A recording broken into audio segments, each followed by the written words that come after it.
Pendekatan Psikologi Komunikasi Febe Nindi 11524000101. Definisi psikologi: ilmu yang mempelajari jiwa, perilaku, dan proses mental manusia.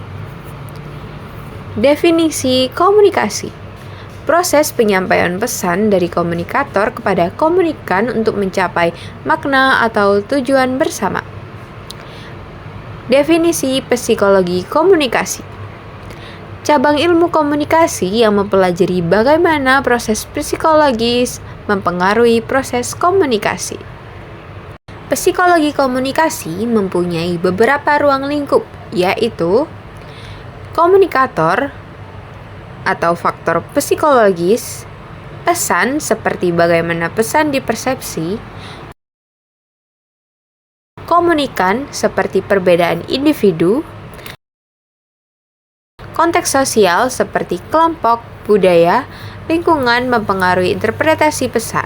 Psikologi komunikasi pula mempunyai konsep-konsep kunci, di antara itu persepsi, yaitu proses menangkap, mengorganisasi, dan menangkap pesan.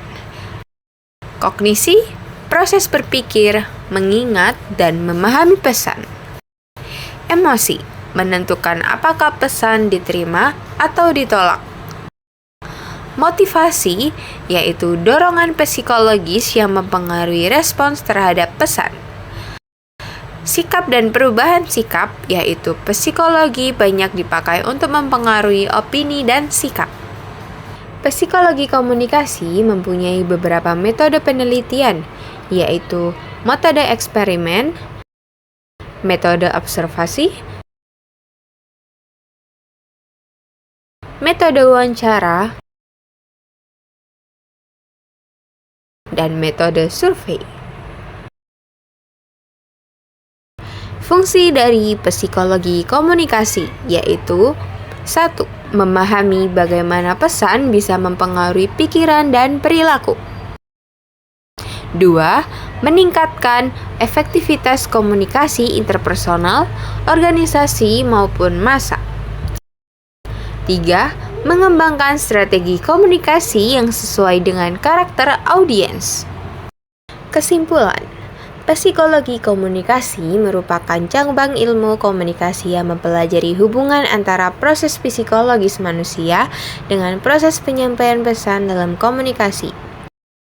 Ilmu ini membantu memahami bagaimana faktor-faktor seperti persepsi, kognisi, emosi, motivasi, dan sikap mempengaruhi cara seseorang mengirim, menerima, dan menafsirkan pesan.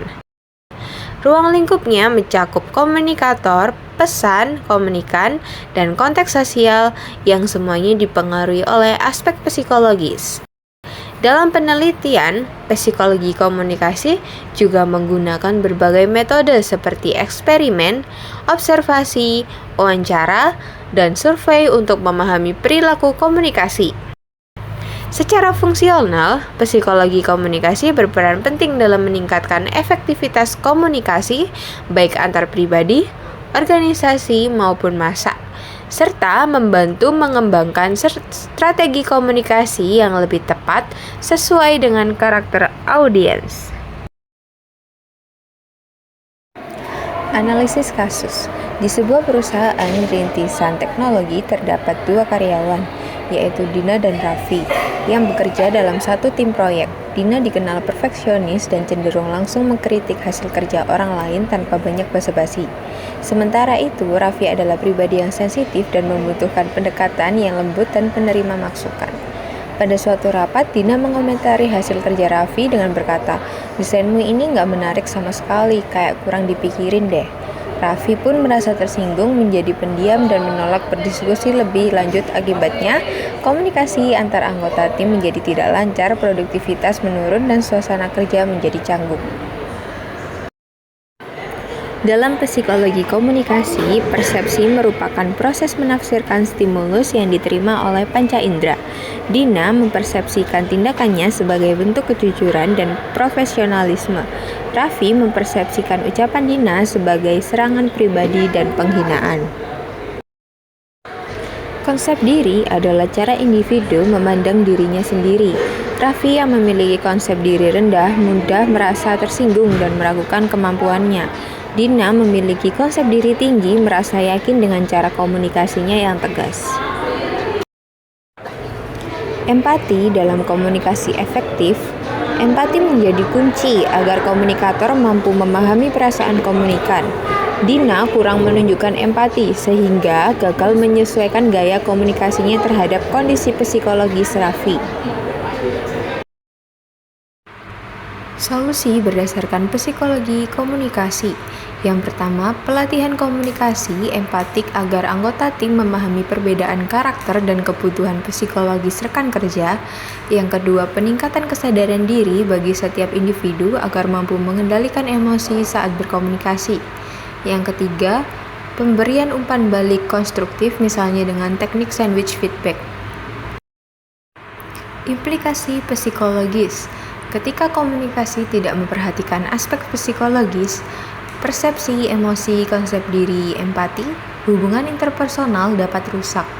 Konflik seperti ini dapat menurunkan kepercayaan diri, motivasi kerja, bahkan berdampak pada kinerja tim secara keseluruhan. Analisis kasus, kesimpulan. Kasus ini menunjukkan bahwa komunikasi tidak hanya proses pertukaran pesan, tetapi juga melibatkan faktor-faktor psikologis seperti persepsi, motivasi, emosi, konsep diri, dan empati. Tanpa memahami aspek-aspek tersebut, komunikasi dapat menimbulkan konflik interpersonal. Dengan penerapan prinsip psikologis komunikasi, hubungan antara individu dapat menjadi lebih harmonis dan produktif.